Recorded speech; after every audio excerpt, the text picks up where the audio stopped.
Sallama tasliman mazida amma ba'd. Alhamdulillah, segala puji bagi Allah tabaraka wa ta'ala yang senantiasa melimpahkan nikmat dan karunia-Nya kepada kita.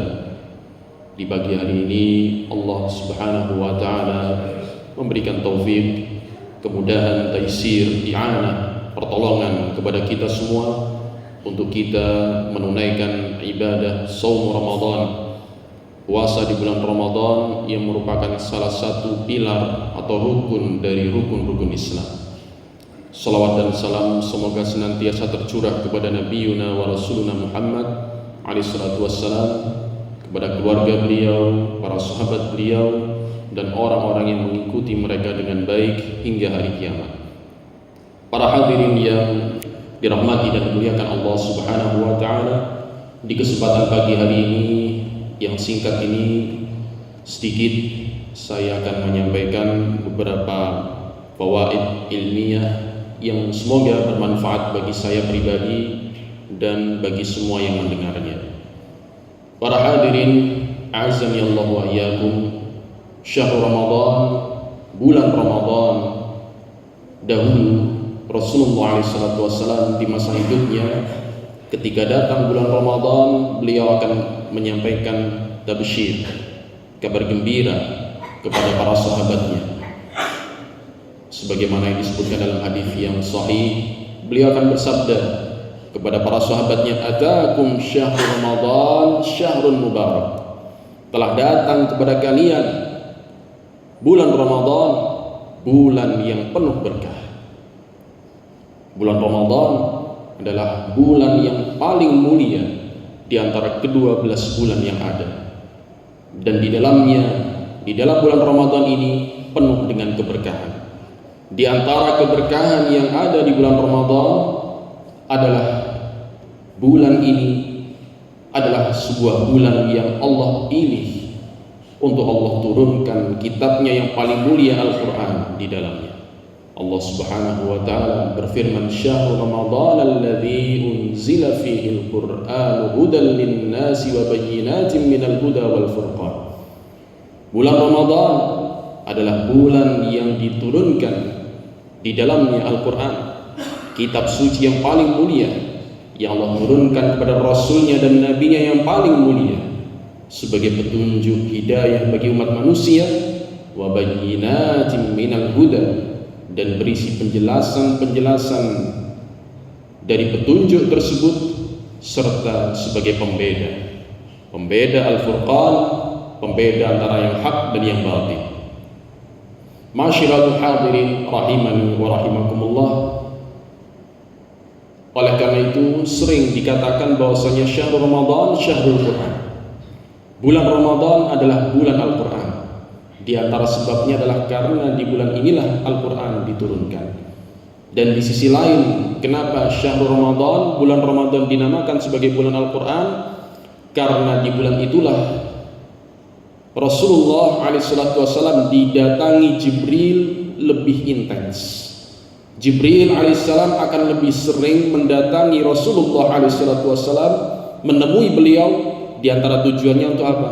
Untuk memurajaah, untuk mengulang kembali Al-Quran, wahyu Allah yang telah Allah turunkan kepada beliau, kepada Nabi Muhammad SAW melalui perantaraan malaikat Jibril alaihissalam. Hal ini sebagaimana yang disebutkan di dalam hadis sahih riwayat Bukhari dan Muslim dari sahabat Abdullah bin Abbas radhiyallahu anhuma, beliau menyatakan, "Kana Rasulullah sallallahu alaihi wasallam ajwadan nas." Rasulullah adalah manusia yang paling mulia, paling dermawan, paling gemar menyantuni orang-orang fuqara dan masakin. Wa kana ajwada ma yakunu fi Ramadan, dan dahulu beliau akan lebih dermawan lagi ketika masuk bulan Ramadan. Hina yalqahu Jibril, ketika Jibril lebih intens menemui dan mendatangi beliau. Wa kana Jibril yalqahu fi kulli lailatin min Ramadan, dan dahulu semasa hidup Rasulullah, kalau sudah masuk bulan Ramadan, malaikat Jibril alaihissalam akan mendatangi beliau di setiap malam di bulan Ramadan itu. Tujuannya untuk apa? Fayudarisuhul Quran. Maka Jibril akan mengajarkan kembali Al-Quran yang telah turun, diulang lagi agar semakin kuat dan kokoh mungkin di dada Rasulullah SAW. Oleh karena itu, syahrul Ramadan, syahrul Quran, bulan Ramadan, bulan Quran, dianjurkan bagi kita kaum muslimin untuk lebih serius, lebih semangat membaca Al-Quran. Kalau mungkin kita di luar bulan Ramadan bisa khatam Al-Quran 1 bulan 1 kali, maka di dalam bulan Ramadan kita upayakan untuk kita lebih semangat memperbanyak kuantitas kita di dalam membaca Al-Quran. Namun di sana ada perkara yang penting yang perlu untuk kita ketahui, bahwasanya di samping kita harus semangat membaca Al-Quran di bulan Ramadan, tidak boleh kita lupakan bahwasanya Al-Quran Allah turunkan bukan hanya sekedar untuk dibunyikan lafaz-lafaznya, tidak hanya untuk ditilawah, diqiraah, dibaca dengan baik dan benar sesuai dengan hukum-hukum tajwidnya, mana mat-matnya, mana panjang pendeknya, mana yang harus dibaca dengan gunnah, mana idgham, mana yang berbagai macam hukum-hukum tajwid. Itu memang harus kita lakukan ketika membaca Al-Quran. Akan tapi perkara yang lebih penting yang perlu kita ketahui bahwasanya Al-Quran Allah turunkan bukan hanya sekedar untuk dibunyikan lafadznya, akan tetapi agar kita bisa memahami kandungan makna yang ada di dalamnya untuk kemudian kita amalkan. Hal ini sebagaimana yang Allah Subhanahu wa taala nyatakan di dalam Al-Qur'an, di dalam surat Shad ayat yang ke-29. Allah Subhanahu wa taala berfirman, "Kitabun anzalnahu ilaika mubarakun liyadabbaru ayatihi wal yatadzakkara ulul albab." Al-Quran adalah sebuah kitab yang penuh berkah yang kami turunkan kepadamu wahai Nabi Muhammad SAW. Tujuannya apa? Apa hikmah dibalik diturunkannya Al-Quran? Liyadabbaru ayatihi, agar mereka mau mentadabburi ayat-ayatnya, waliyatadzakkara ulul albab, dan agar orang-orang ulul albab, orang-orang yang berakal bisa mengambil pelajaran darinya.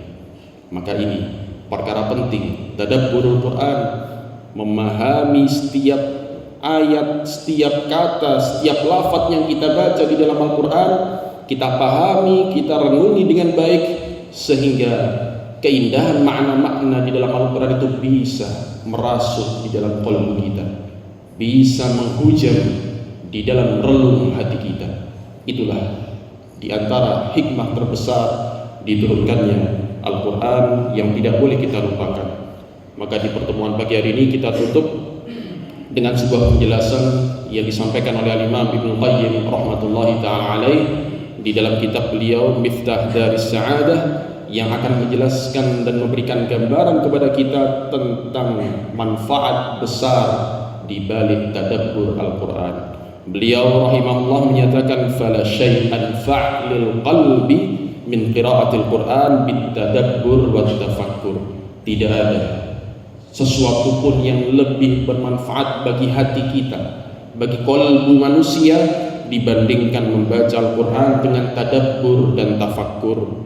فإنه جامع لجميع منازل السائرين وأحوال العاملين ومقامات العارفين، وهو الذي يورث المحبة والشوق والخوف والرجاء والإنابة والتوكل والرضا والتفويض والشكر والصبر وسائر الأحوال التي بها حياة القلب وكماله. Kenapa? Karena Al-Quran terkumpul di dalamnya segala manazil as-sairin, dijelaskan di dalamnya berbagai kedudukan-kedudukan dan kondisi orang-orang yang beramal, dan dijelaskan pula di dalamnya maqamat, yaitu derajat-derajat orang-orang yang mengenal Allah Subhanahu wa taala. Dan dengan Al-Quran itulah, dengan membaca Al-Quran dengan tadabbur, akan mewariskan kepada pembacanya al-mahabbah, rasa cinta kepada Allah Subhanahu wa taala, akan menumbuhkan di dalam jiwa seorang hamba rasa rindu untuk bertemu dengan Allah Subhanahu wa taala. Begitu pula akan menumbuhkan rasa takut, rasa harap kepada Allah, inabah, segera kembali kepada Allah Subhanahu wa taala dari perbuatan maksiat, perbuatan dosa menuju ketaatan kepada Allah, dan juga akan menguatkan tawakul, bergantungnya seorang hamba hanya kepada Allah, ridha kepada Allah dan syariatnya, hukum-hukumnya, ketetapannya, serta juga akan menumbuhkan rasa syukur dan sabar dan segala hikmah fawaid yang dengannya lah qalbu dan hati seorang hamba menjadi hidup dan menjadi sempurna kondisinya. Demikian yang bisa kita sampaikan di pertemuan singkat pagi hari ini. Mudah-mudahan bermanfaat bagi saya pribadi dan bagi para hadirin. Wallahu ta'ala a'lam bishawab. Wa sallallahu wasallam wa baraka ala nabiyyina Muhammad wa ala alihi wa sahbihi ajma'in. Wassalamu alaikum warahmatullahi